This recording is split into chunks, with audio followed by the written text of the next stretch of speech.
I'm sorry that I forgot you in the garage when I went on holiday, Dave. I really am, but people have been asking about you. Read the comments. No? Still haven't learned how to read yet? Welcome back to Long Way Home, everyone, the place where getting your motorcycle news is easier than installing an intercom in a shoe berth, but not by much. BMW's been a busy little bee lately, introducing a bunch of brand new models last year and now updating most of its lineup in time for the 2021 model year release. I'm really curious what changes they've implemented on the GS, their best-selling cash cow and best motorcycle like ever. I'm sure it's something very nice, so stick around while we run through their very boring press release.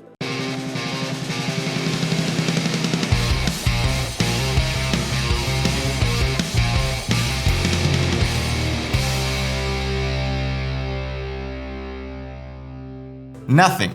Absolutely nothing. No changes whatsoever for the GS even mentioned in their press release, which got me thinking.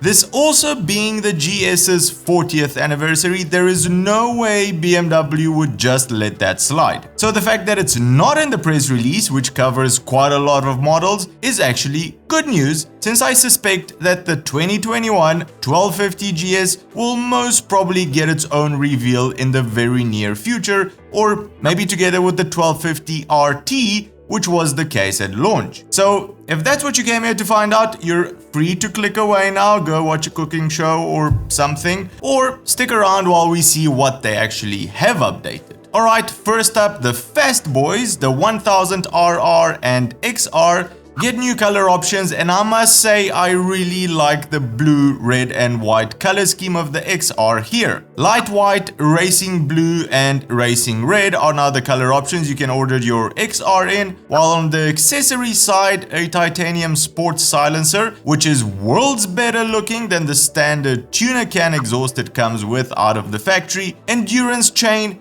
and sports windshield are now available. On the touring side, a USB charging port and a luggage rack for larger top cases are also available. The RR also gets a new paint job, Black Storm, which pretty much makes it look like any other sports bike out there, hiding all of the RR's lovely curves and angles. It also gets a bunch of M Performance parts, including a titanium exhaust system, a folding brake and clutch lever, a bunch of protectors, and other M Performance parts. As far as BMW's big boys, the K1600 range, which includes the GL, GTL, Grand America and the Bagger. If you haven't seen our review on that, it's in the description below. As far as those are concerned, there has been quite a lot of reshuffling going on as well. All of the above now comes standard with the reversing gear. It seems that BMW finally accepted the fact that pushing back a 340 kilogram motorcycle is legal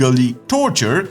Tire pressure control, DRLs and those xenon adaptive cornering lights, which actually do make a difference at night. A bunch of new color options differentiated by model are now also available, and some of the optionals have also been reshuffled. Moving on, the 1250R, the Naked Sports and the 1250 RS, the Sports Tourer, are now Euro 5 compliant, and apart from a lot of other things, this now also means that ABS can no longer be switched off. So for those of you which hate efficient braking on a street bike, bad luck. The software for both has also been updated to include that funky sports screen which shows your lean angle, braking force and traction control interference, and engine drag torque control has also been added to satisfy all your drag torque control needs. A new yellow color for the RS and a grey for the R are also available. Last year's recently introduced F900R and F900XR get LED turn indicators for the US market and more software updates. The R18 Cruiser, which hasn't even come out yet, we've also done a first impressions on a prototype model a couple of months ago. Check that out if you want a good laugh. That's been updated by BMW, adding cruise control, a very sorely missed option on a cruiser, and also a steering damper. Alright, enough of me rambling on, it's comments time. What do you think of BMW's 2021 model changes, and most importantly, What do you think the changes for the 2021 GS will be, since I'm almost certain BMW is preparing something nice?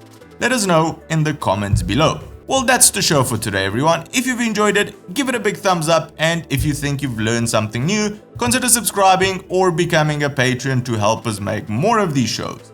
Cheers, and I'll see you on the next one.